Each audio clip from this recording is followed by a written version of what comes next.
Welcome back, everybody. Dynamite intro, Mrs. Lush. You are just a treasure. Guys, you're in luck today because I'm here with my wife, as always, and we have some wonderful sage wisdom from the internet to internalize and make our lives better, allegedly. Teams put together some. Well, here's one. We're going to read it for you first. When someone raises their voice, lower yours. It's a psychological power move. I haven't read this yet, but I kind of agree right out of the gate. Not wrong. Ever been in a heated argument or faced someone who's unnecessarily aggressive? Instead of matching their energy, do the opposite and lower your voice. People expect anger to be met with anger, and when you respond calmly, it disrupts their emotional momentum. Forces them to mirror your calmness, de-escalating the situation naturally. Signals confidence. The most composed person in a conversation holds the most power. Real life example, a guy at the airport was yelling at the gate agent over delay. Everyone was tense. I simply said, hey man, I get it, but yelling won't fix it. What do you actually need right now? His whole attitude changed. He sighed, nodded, and started talking normally. I will agree with that almost 1,000% for the most part, because one of my superpowers is remaining calm under highly emotional situations, typically. Also, I mean, the only thing I disagree with there is getting involved in someone else's yelling fit. Like, you don't work there. If you're just a passerby, I was going to say, leave well enough alone. Like, let them deal with it. I don't know. The last passage where he does his example of getting into something like, oh, look, I saved the day. I'm happy that worked out for you, buddy, but there's an equally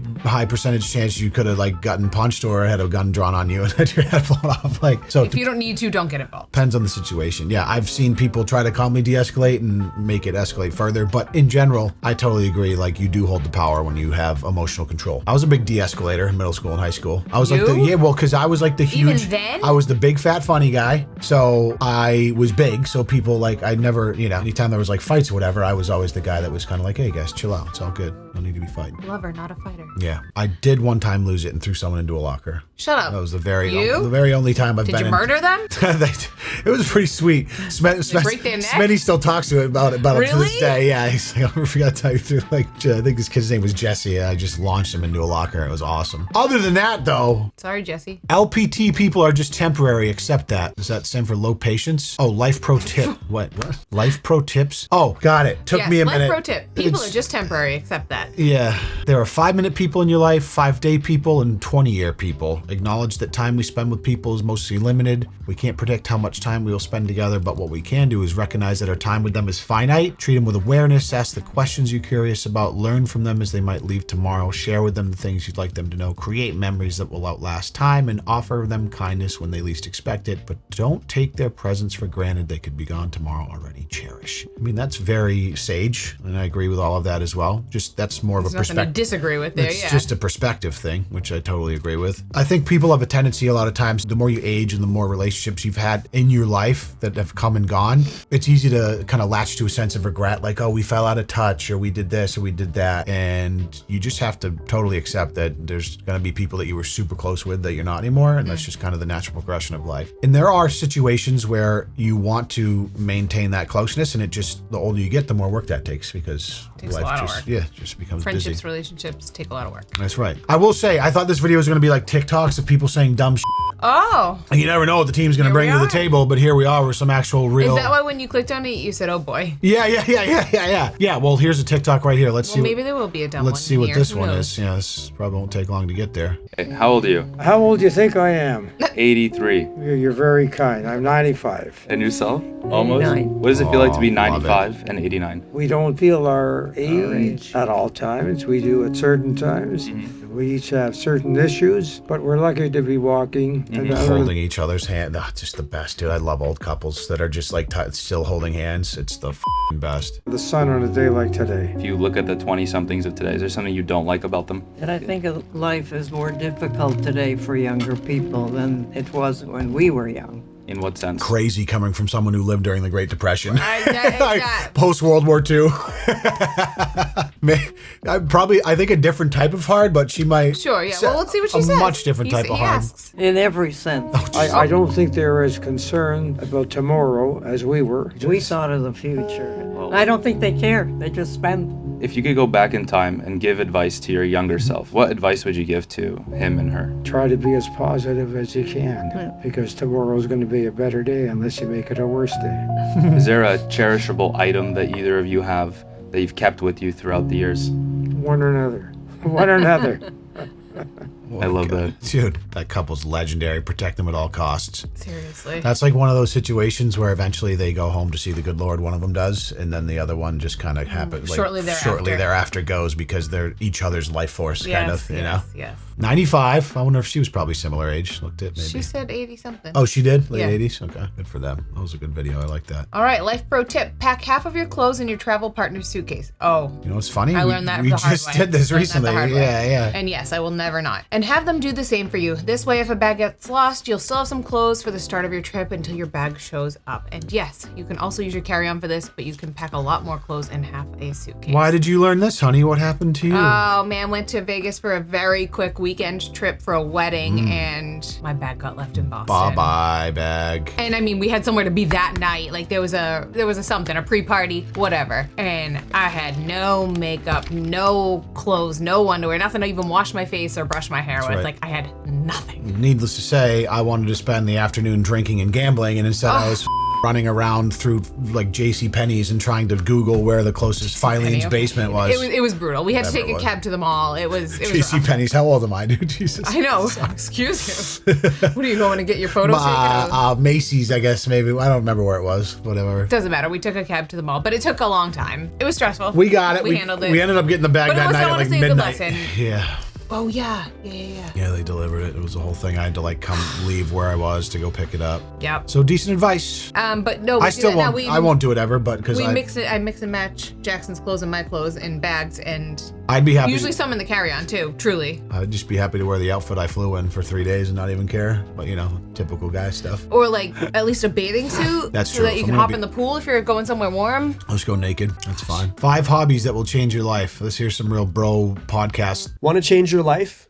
You need 5 solid hobbies. The You need mindset mentor. 5 solid hobbies. I can't wait to hear what he says. I already don't like this guy. I'm not going to say he's going to give bad advice. It's just very preachy, so let's see what he just- says. He seems like the You need 1 hobby to make you money. You need 1 hobby to keep you healthy and in shape. You need 1 hobby that is a creative outlet for he's you in not some wrong. way. You need 1 hobby Those things can to all be the build same your thing. knowledge, your intellect, and improve your intelligence. And you need 1 hobby to improve your mindset and your own psychology. What would be one for This the guy mindset? is this guy, Rob Dial. This is what he does. 830 Oh, he wants you to read his just- book about his mindset. Of course, yeah. That's his hobby okay. that makes him money is making books and selling it to people on TikTok. I mean, this is just, he's probably not wrong. I'm so jealous of guys who can monetize like this because it's just like the lowest hanging fruit. You just say like some of the most obvious and people are just very desperate to have some guidance, so they will pay you money to read your book about hobbies. Yeah, I read shit you like gotta that, try. Cal, yeah. You gotta try hard to stand out though, but those kind of people are a dime a dozen nowadays. Yeah, hobby's not the right word either. Like, oh, one hobby that makes you money. Right, a It's like, no. hobby is The second it usually makes you money, it's now your I'd job. say It's habit. not your hobby anymore. It's your job.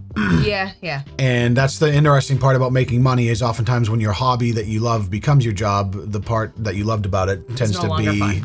tends to be extinguished by the part that you have to do to make money with it. Leon loves his job. This is my hobby. It makes me money. You hang out with me. You're my hobby. It's called the 5-minute rule.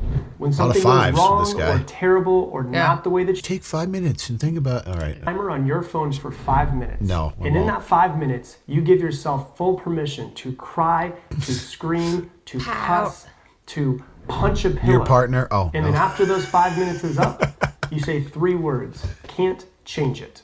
And you accept Cringe. it and you move on and don't carry that thing with you throughout the rest of your day. Because let's be honest, you probably won't remember this event in the future. And if you won't remember it in 5 years, don't spend more than 5 minutes dwelling on it. Thanks, Rob. I mean, that type of thing should honestly be intuitive a little bit, and I don't think you should need a timer on your phone. Exactly. Yeah. But maybe some people don't have those tools in their You're right. brain to. I mean, believe me, I've watched enough body cam videos, people doing some Self-regulate. low intelligence stuff that it's obvious that there's a lot of people that need to hear those words for sure. A lot of people that need the 5-minute phone timer, I'll tell you that. Oh, I knew she was gonna come up here. You know this? Are you f***ing kidding? Mel Robbins, no clue. Okay. I mean, listen, you live in a different algorithm than I do. Stop it. This isn't an Is she- algorithm thing. Wait, is this like Tony Robbins' wife? No. I know. Is she the But you know female what's- Tony Robbins? Yes. She is? Yeah. I actually had to Google if they were related. I love Tony Robbins' voice. There's some It's the best. controversy around her too. Yeah, anytime. Obviously. But she's wildly popular, to say the least. Okay. Well, she's been on You Oprah remember and Let shit, Them huh? Theory? Oh, this is this. Yes. Oh, you read that book, right? Yeah, I didn't love it. Let that. Yeah. Well, all right. Well, let's see what she has to say. Things that I remind myself of all the time. Stop talking. I think I've spent a lot of my This is good life advice feeling like I I got to think. participate in every conversation. I got to have an opinion on everything. I got to make sure I get in the last word, whether it's at work or family in particular. And when you stop talking, a whole different world opens up to you. Go into work or into class this week and be quiet. Don't say anything. And notice how different everything is. Or when you're having dinner with your family. This Be is just quiet. normal Ask people questions if you personality. want, Like a lot but of people stop don't like to talking. talk. You're not growing when you're talking. You grow and learn when you're listening. I'm not talking silent treatment stuff here. I just stop talking, lower your voice when you do.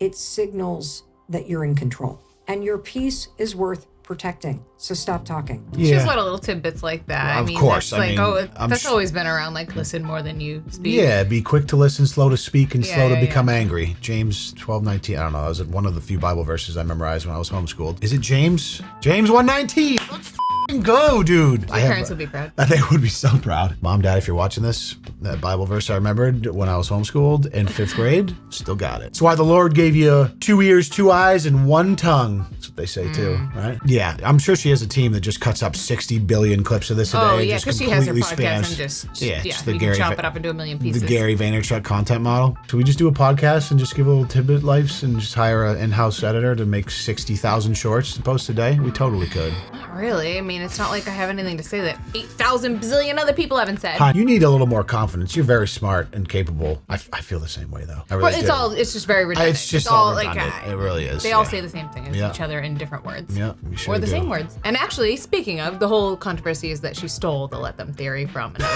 creator. Yeah.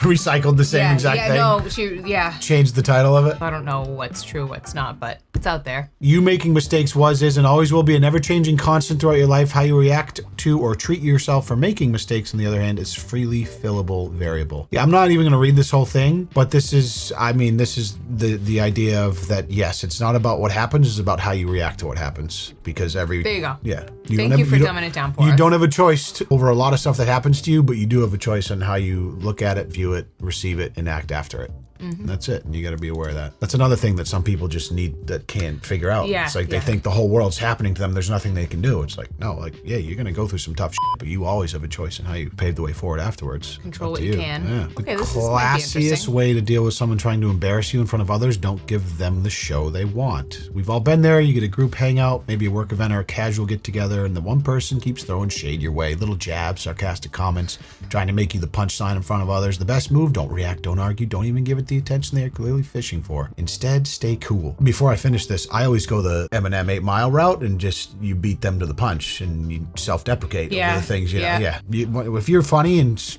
able to self-deprecate and laugh at yourself, people are powerless. They got nothing. Yeah. Stay polite, laugh it off, or change the subject. When you don't engage, 2 things usually happen. They get uncomfortable because the spotlight turns on them, not you, and everyone else starts to notice who's really being weird or rude. It's honestly one of the classiest power moves you can make. While they're busy trying to look clever, you're showing confidence and control without saying a word. Let your calm silence say you are not worth the energy. Okay. Stand by what I said. If you have the type of personality that this is good advice where like you're uncomfortable, you're not good at self-deprecating or joking, you're not much of a joker or humorous person, do this. This was always the thing I was best at. I was able to turn it around and, just laugh at myself, make other people laugh instead of the person bullying me for having big fat tits. Want to show them your tits now?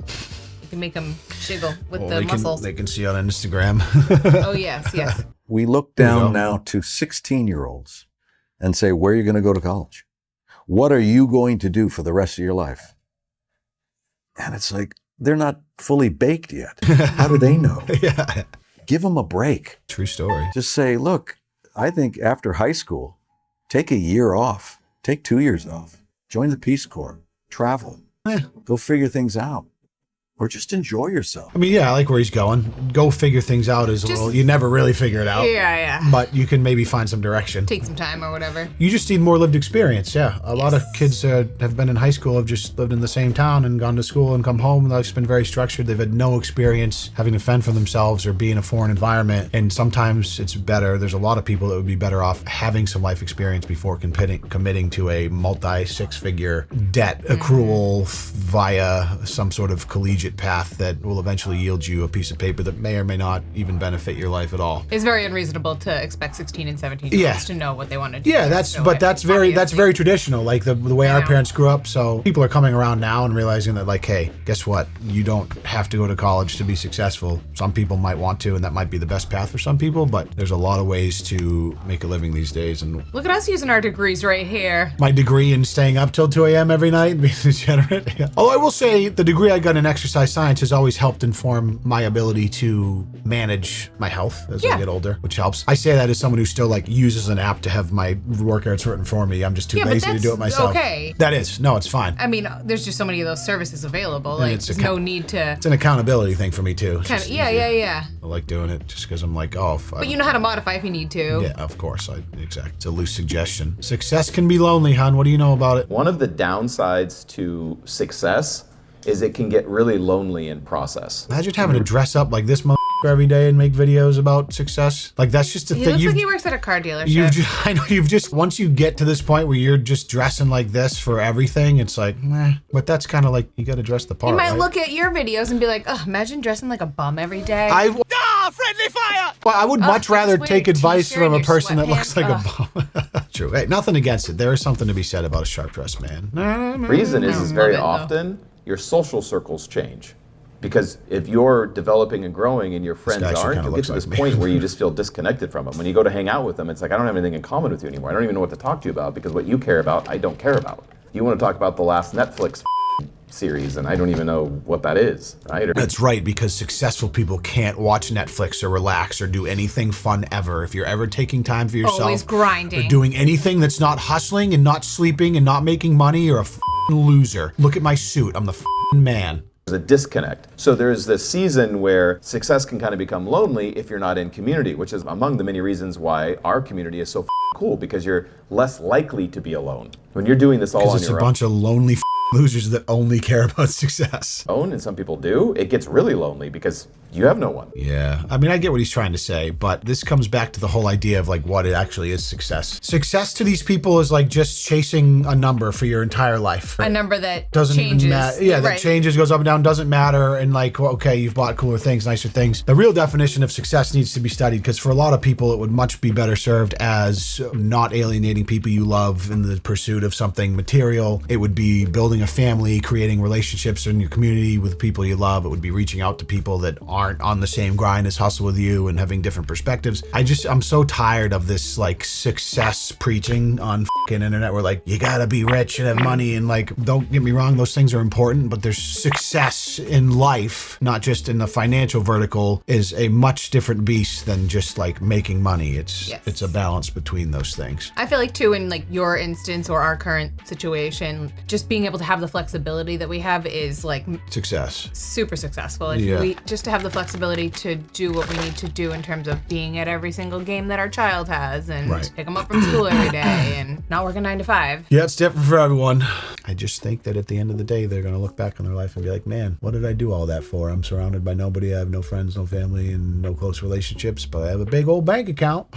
Make your criticism about impact, not your opinion. It makes giving accurate criticism easier and is more helpful to the person receiving it. If you're training or if you're finding yourself in a position where you need to give someone honest criticism instead of saying, John's pace is unsatisfactory, you might say, John spends more time on reports than average and doesn't meet his quotes in time. Write what you see, let whoever is reading it infer that John is slow. That's just like a tip for managers. It's a very specific something or other. Yeah, it's like, you don't be like, hey, you suck. Be like, hey, this is what you're doing wrong and you could do this better. This is what you're doing. I mean, yeah, that should be spent. Very baseline manager or leader. But again, yeah, there's a lot of people in leadership management positions that wouldn't even know that. They're just like, oh, you're unsatisfactory. All right, well, tell me what I can do better. Stop waiting for a group to start something new. Solo plans can change your life. Take up golf.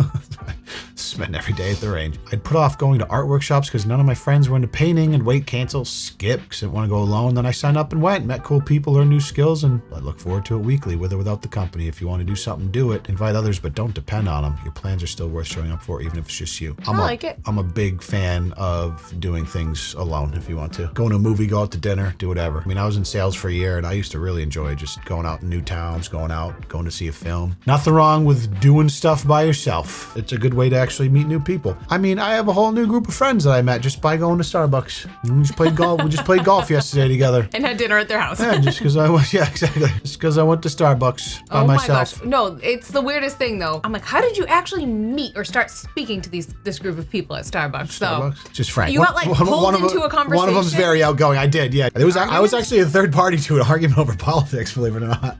And I was just funny. And then after it concluded, we started chatting with one of the guys, and here we know. I see him every week and drink coffee together. Funny how life works, but you got to be open and willing to do things like that. You have new friends now, so you should go ahead and dump your old ones, right? Yeah, right. Yeah. Success is so lonely. I've made new friends. Now my old ones are not as cool. It's actually not true. I've, in the last 5 to 10 years, reconnected with a lot of my older friends through video games and golf. And it's lovely. So I have new friends. I have old friends I grew up with. Good balance. And we're also homebodies at the same time. Yeah, and I also never like to leave my house, typically, so unless it's golfing. Self-doubt is the most loving part of you. We often tend to show self-doubt in negative light, which I agree, it prohibits you from achieving anything and stagnated you. Instead of demonizing it, I'd like to compare it with an overprotective parent, a parent who don't want bad things for their child, who don't want to see him suffering. That's why they protect the child from anything, because they are too caring to let him go. Similar to self-doubt, it maybe knows how hurt you will be if you fail. It has seen you cry. It's seen you vulnerable. It has seen you when you were outgoing and risk-taking. It's seen everything, and maybe that's why it started to protect yourself. Blah, blah, blah. The intention is innocent, so demonizing is not worth it. I know it won't be easy, but you have to do it slowly. So the idea is to... That all just went like... Yeah. I think it's just the way it was written or something, but it definitely went in one ear and out the other and did not compute. There's a lot of dialogue on the internet about self-talk and how you talk to yourself and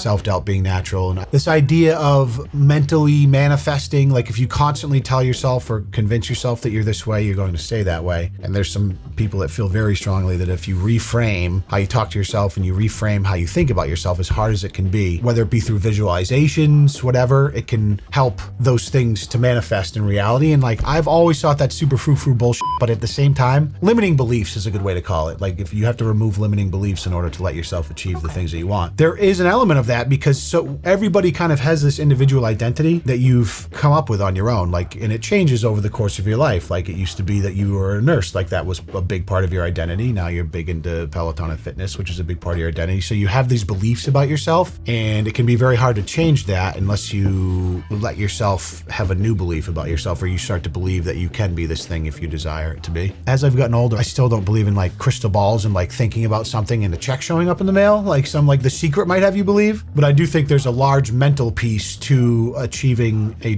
goal or getting to that next rung on the ladder of life. And I think there's a big piece of that is just like believing yourself that that's possible. Okay. I should be wearing a suit and be talking about success right now. You kidding me? Yeah. Who's going to take advice from a bum on the internet with a mullet and a mangy Abercrombie t-shirt? Just kidding. This was $700 from Gucci. That's not true at all. No. When buying a used car, run a search on Google for the VIN number.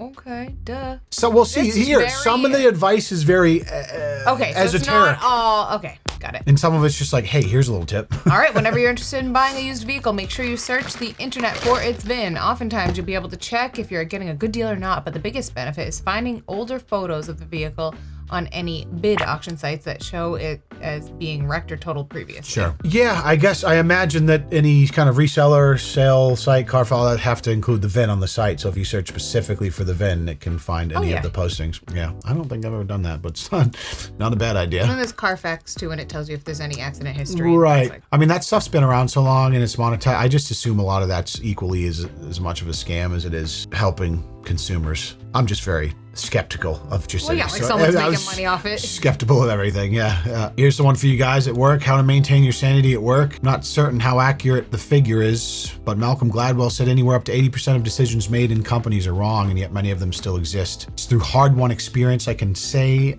and claim that the people who heap pressure onto you get things done competently and quickly will just shrug and carry on with their day when you fail to meet the deadline. There's a lot more tolerance for failure than managers will ever admit, and the more comfortable you can be with failure, the less your personal life and mental health will suffer. There's of course a limit, and in countries where workers have fewer rights, there will be less scope for this. You probably can't get away with failing at everything. No shit.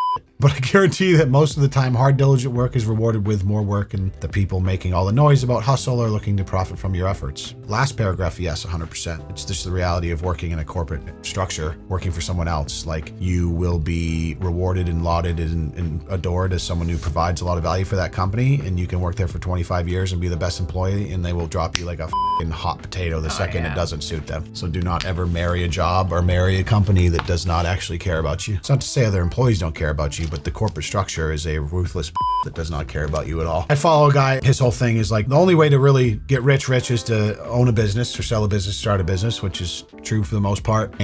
But there's nothing wrong with taking the W-2 path. He's like, but don't ever be the highest performer there, because it just makes no sense. It's like, do what you need to do to get by and make money, and spend all of that extra effort on building your own business or something for yourself. Well, that's it. I'm going to be honest. There was some actually pretty good nuggets in here today. Yeah. It's a little bit of sage wisdom from Mrs. Lush as well. So I think everybody wins. We appreciate you guys being here. A little different than your normal, like, hey, look at these morons doing something moronic. It's good to get a little change of pace and talk about I enjoyed it. How to live a valuable life. I don't know. I had fun with that one, and I hope you guys enjoyed it, and we always appreciate you being here and love your company through the power of that little screen we're looking into. We'll see you in the next one. Peace out.